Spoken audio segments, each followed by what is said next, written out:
इसकी गर्दन से मुझे थोड़ा रक्त खून निकाल करके दे दे तो मैं इसे छोड़ दूंगा। बोले ठीक है। वो तो सो रहा है, जो बैठा है उसने चाकू निकाला अपने मित्र की गर्दन से खून निकालने के लिए, और जैसे ही चाकू लेकर के गर्दन पर मारना चाहा तैसे ही वो लेटा था उसकी आंख खुल गई। आंख जैसे ही खुली उसने चाकू देकर के तुरंत आंखें बंद, तुरंत ही आंखें बंद कर ली, कहा कुछ नहीं। उसने क्या किया, थोड़ा सा खून निकाल करके उस नाग को दे दिया, नाग लौट गया। थोड़ी देर बाद वो मित्र उठ करके बैठा तो उसके मित्र ने उससे पूछा कि भैया एक बात बता। बोले हाँ। तूने मुझे अपनी गर्दन पर चाकू चलाते देख लिया था ना? बोले हाँ। फिर तूने हम पर शक क्यों नहीं किया कि मैं तुझे जान से मारना चाहता हूँ? तब उसने बड़ी सुंदर बात कही कि भैया मैंने तुझसे प्रेम किया है, मैंने तुझसे मित्रता की है, कोई व्यापार नहीं। अगर तू उस प्रेम में मेरी जान भी ले लेगा तब भी मुझे विश्वास नहीं होगा कि मेरे मित्र ने मेरी जान ली है, क्योंकि मैंने व्यापार नहीं किया है, मैंने तुझसे मित्रता की है। तो मित्रता इसे कहते हैं महाराज। तो सुदामा ने सोचा भले ही मुझे कुछ हो जाए लेकिन मैं अपने मित्र पर कोई विचांस नहीं आने दूंगा। कृष्ण ने चुपचाप वो चना चबले, कट कट की आवाज वही कन्हैया बोले का खाए रहो। सुदामा बोले बाबरो का देख न रो कितनी ठंडी पड़ रही है, दांत बज रहे हो। चल कोई बात नहीं। दोनों भाई आश्रम में पहुंचे। 64 दिन में मेरे कृष्ण ने शिक्षा को पा लिया। 64 दिन के बाद कृष्ण चले तो गुरु मैया के चढ़ छूकर के कहा कि मैया गुरु दक्षिणा में कुछ मांग ले। तो गुरु मैया ने कहा बेटा समुद्र ने मेरा बेटा लापता कर दिया, मेरे बेटे को ला करके दो। भगवान ने समुद्र से गुरु मैया के मरे हुए बेटे को फिर से जीवित करके मैया के हवाले किया। और कृष्ण सुदामा के गले लग करके, क्योंकि कृष्ण सारी कहानी समझ चुके थे, कि कृष्ण सारी कहानी समझ चुके थे, सुदामा के गले लग के रोए और भगवान चले गए। कुछ दिनों बाद सुदामा भी अपनी कंचनपुरी को चले गए। सुदामा का विवाह गर्गाचार्य की पुत्री सुशीला के साथ में भयो है। धीरे धीरे समय व्यतीत हुआ। भगवान की कृपा से सुदामा की 4 प्रसव में पत्नी के गर्भ से 4 बच्चों ने जन्म लिया, 4 प्रसव में। लेकिन भैया समय वो आता गया, मांगने से भीख नहीं मिलती। 5 घर से ज्यादा कभी मांगते नहीं सुदामा, मिल जाता तो पा लेते, नहीं तो हरी इच्छा बोल देते थे। भैया एक बात बताऊं, सुदामा गरीब ही नहीं, सुदामा एक बहुत बड़ा अमीर भी था। क्योंकि सुदामा के पास में संतोष नाम का बहुत बड़ा धन था। संतोष नाम का धन था। और कहते हैं ना कबीरा सब जग निर्धना, धनवंता नहीं कोई। और धनवंता भाई जानियो जाके प्रभु नाम धन।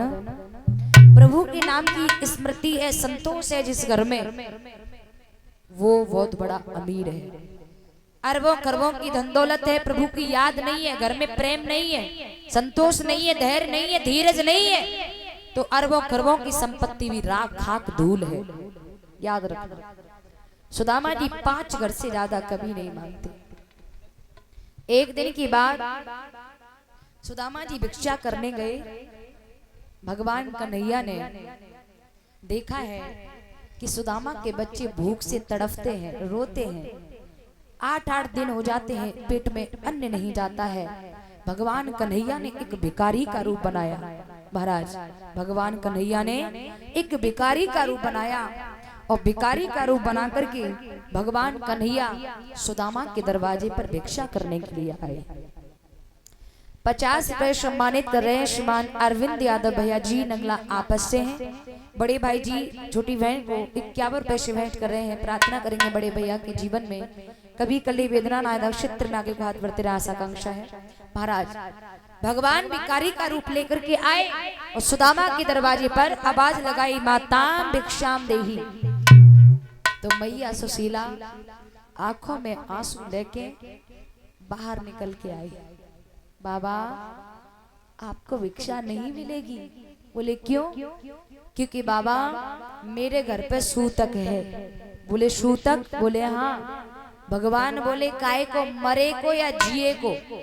भगवान बोले मरे को या जिए को? तो मैया बोली बाबा जन्मे को। जन्मे को? बोले हाँ। छोरा को कि छोरी को? मैया बोली बाबा छोरी को। अच्छा छोरी को नाम का है? तो सुशीला मैया आंखों में आंसू लेके बोली बाबा मेरे घर पे दरिद्रता नाम की एक छोरी जन्मी है। मेरे घर पे दरिद्रता नाम की एक छोरी जन्मी है और जा दिन से वह छोरी जन्मी है ता दिन से मेरा घर का सूतक खत्म नहीं हो रहा है, दरिद्रता जा नहीं रही है।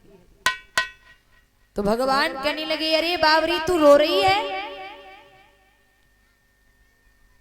अपने पति को पूछना, तेरे पति के बालापन का यार है जो अभी द्वारकाधीश बना बैठा है। उसके होते हुए तुम्हारी आंखों में आंसू, उसके होते हुए तुम भटक रहे हो। अरे एक बार उसके दरवाजे पर जाकर के तो देखो, वो बहुत दयालु है। भगवान स्वयं कह रहे हैं भिखारी का रूप लेकर के। मैया बोली बाबा आप ये क्या कह रहे हैं? द्वारकाधीश महाराज कृष्ण मेरे पति के मित्र हैं। बोले हाँ देवी अगर तुझे विश्वास न हो तू ये बात अपने पति से पूछ करके देखना।